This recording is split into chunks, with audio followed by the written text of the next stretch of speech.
Market లో invest చేసి మీ డబ్బులు డబుల్ చేసుకోవాలనుకుంటున్నారా? సుందరరామిరెడ్డి గారి లైవ్ సెమినార్ కి అటెండ్ అవ్వండి.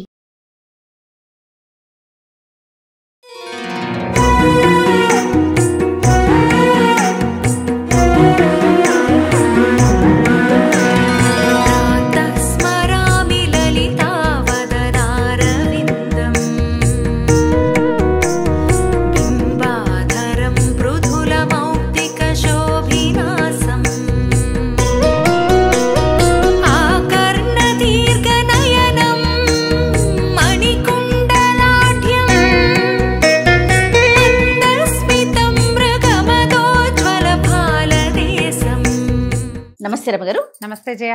రమగారు, మనం శరన్నవరాత్రుల గురించి మాట్లాడుకుంటూ ఉన్నాము. 6వ రోజులో ఉన్నాం. ఈ రోజు యొక్క విశిష్టత, అలంకరణ, పూజా విధానం అప్పుడే వారం వచ్చేస్తోంది.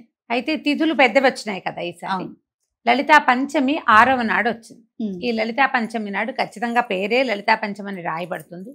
లలితా త్రిపుర సుందరిని, లలితా పరమేశ్వరి దేవతని ఈ రోజున అర్చిస్తారు. నవదుర్గ స్వరూపాల్లో మనకి శ్రీశైలంలో అమ్మవారిని కాత్యాయని స్వరూపంతో కొలుస్తారు. అంటే ఈ సంవత్సరము కాత్యాయని అవతారంగా మనకి కనకదుర్గ దేవాలయం 4వ రోజే చూసాం. అవునండి. నవదుర్గల్లో కాత్యాయని స్వరూపం ఉంది. ఈ నందగోప పుత్రికగా చెప్తారు. నందగోప పుత్రిక అంటే శ్రీకృష్ణుడితో పాటు యశోదాదేవికి ఒక కుమార్తె కలిగిందా? అవునండి. ఆ కుమార్తెను ఏం చేశారు? ఆ వసుదేవుడు వెళ్ళి కృష్ణ పరమాత్మని యశోదాదేవి దగ్గర పడుకోబెట్టి అక్కడ పుట్టిన స్త్రీ శిశువుని, ఆడబిడ్డని తీసుకొచ్చారు. అవును. తీసుకొచ్చిన తర్వాత ఈయన ఏం చేశాడు? కంసుడు ఆడపిల్ల వద్దు వద్దని చెల్లెలు బతిమలాడినా వినకుండా ఆ పాపాయిని ఎగరేశాడు పై. ఎగరేస్తే ఆ పాప ఏమైంది? 8 భుజాలతోటి అమ్మవారిగా యోగమాయాదేవిగా దర్శనమిచ్చింది. ఆమె ఈ కాత్యాయని అని చెప్తారు, యోగమాయా స్వరూపిణి. అందుకని ఈ శ్రీకృష్ణ పరమాత్మని భర్తగా కోరినటువంటి గోపస్త్రీలందరూ కాత్యాయనిని పూజించారని చెప్తారు. ఈ రోజున నవదుర్గలలో కాత్యాయని స్వరూపం వేస్తారు. మనం ఎక్కడ అది పేరు విజయవాడ ఇంద్రకీలాద్రి మీద అమ్మవారి దేవాలయంలో అమ్మని ఈ రోజున లలితా త్రిపుర సుందరిగా అర్చిస్తారు. మనం మొదటి రోజున బాలా త్రిపుర సుందరి, 9 సంవత్సరాల బాలిక, ఇప్పుడు పూర్ణ కళలతో నిండి ఉన్నటువంటి లలితను ఆరాధిస్తారు. లలిత అమ్మవారివి లలితా పంచకం చాలా బాగుంటుంది. ప్రాతస్మరామి లలితా వదనారవిందం అంటే పొద్దున్నే లలితని తలుచుకోవాలి, సూర్యబింబంలో భావించాలి లలితని.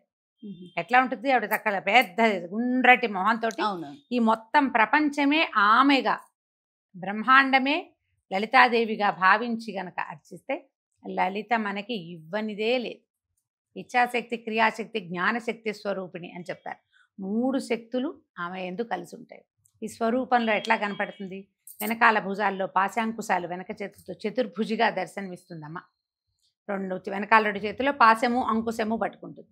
చెరుకు బిల్లు, పుష్పబాణాలు ధరించి ముందు చేతుల్లో కనిపిస్తుంది. చక్కగా మంచిగా కూర్చుని ఉంటుంది.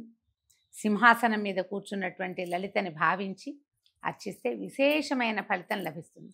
ఈ లలితా స్వరూపానికే ఒక ప్రత్యేకమైన గాథ చెప్తారు. మన్మథుని దహించాడు పరమేశ్వరుడు. అవును. ఇది ఎప్పుడు జరిగింది? సతీదేవి వియోగం తర్వాత తారకాసుర సంహారం కోసం పరమేశ్వరుడికి సంతానం కలిగితేనే అతడి వల్లే తారకాసురుడి మరణం అని చెప్పబడి, అప్పుడు సతీదేవి పార్వతీదేవిగా హిమోత్పర్వత పుత్రికగా జన్మించింది.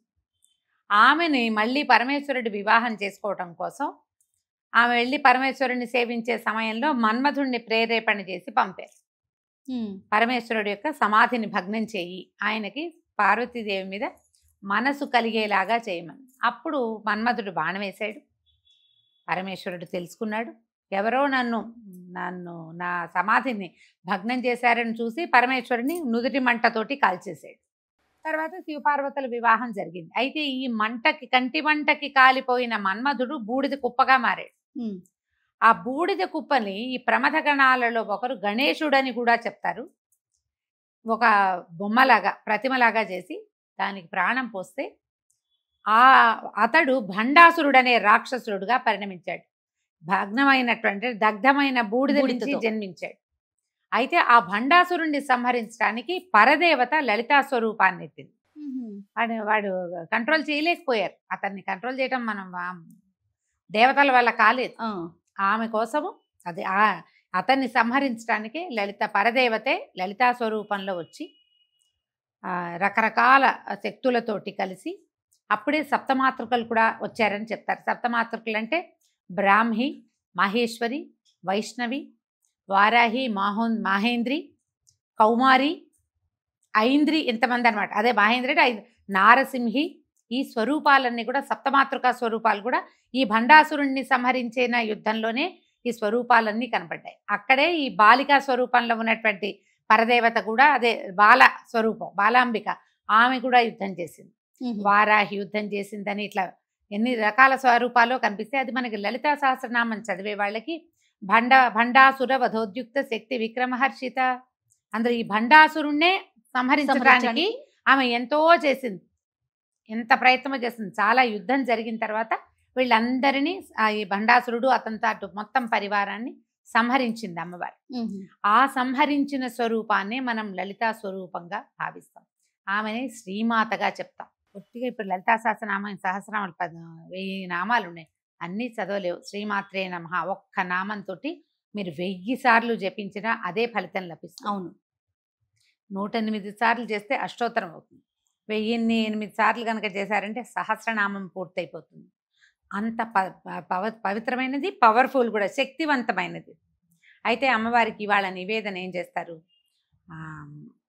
పులిహోర, పెసరపప్పుతో చేసినటువంటి బూరెలు నివేదన చేస్తారు.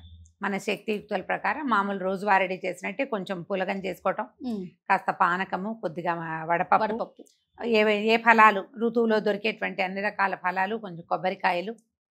విశేషంగా లలితా సహస్రనామ పారాయణ ఈ రోజున కనుక మనం కుంకుమార్చన అలాంటివి చేసుకుంటే చాలా మంచిది. పంచమి నాడు చేస్తే విశేషం. అవును, 5, 6, 10 మంది ఒకే చోట చేరి ఈ లలితాని ఎన్నిసార్లు అని చదవటం, ఒక 3 సార్లు, ఒక 4 సార్లు, 5 సార్లు లెక్క పెట్టుకుని ఓ 50 మంది చేరామనుకో, 2 సార్లు చదివితే 1,00,000 సార్లు అమ్మనామం చెప్పించినట్టు అయిపోతుంది. అవును, అవకాశం ఉంటే ఇది ఇలా పెట్టుకోవటము, అందరికీ చక్కగా భోజనాలు అవి పెట్టుకుని అందరికి చక్క భోజనం పెట్టడం, తాంబూలం ఇవ్వటం, భోజనాలు కూడా పెట్టుకుంటారు. మనం ఇలా కుంకుమార్చన చేసే రోజున అయితే గనక ఓ 50 మంది ముత్తైదులు వచ్చారు మన ఇంటికి, ఈ ఇది పూర్తి చేసాం, లలితా సహస్రనామం పూర్తి చేసాం, అందరికీ కుంకుమ ఇచ్చాం, అందరూ అర్చన చేసుకున్నాం.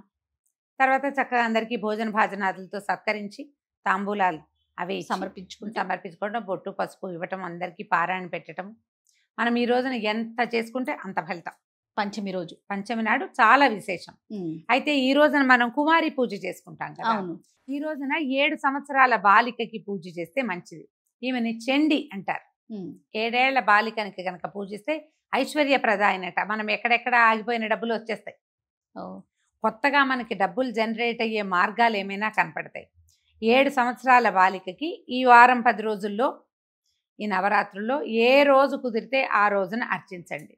విశేషించి ఈ 6వ రోజు కనుక అర్చన చేస్తే చాలా మంచిది. బాలికకి చక్కగా పాదాలకు పసుపు రాసి పారాయణ పెట్టి గాజులు, తలబొట్టు, తర్వాత ఏమో తలలో పువ్వులు, అలంకరణ సామాగ్రి ఏదైనా ఇచ్చి ఆకుపచ్చటి వస్త్రాలు ఏవైనా సమర్పించి, మామూలుగా లలిత అంటే మనకి అరుణ అని చెప్తారు, ఆవిడ ఎర్రని వస్త్రం ధరించి ఉంటుంది.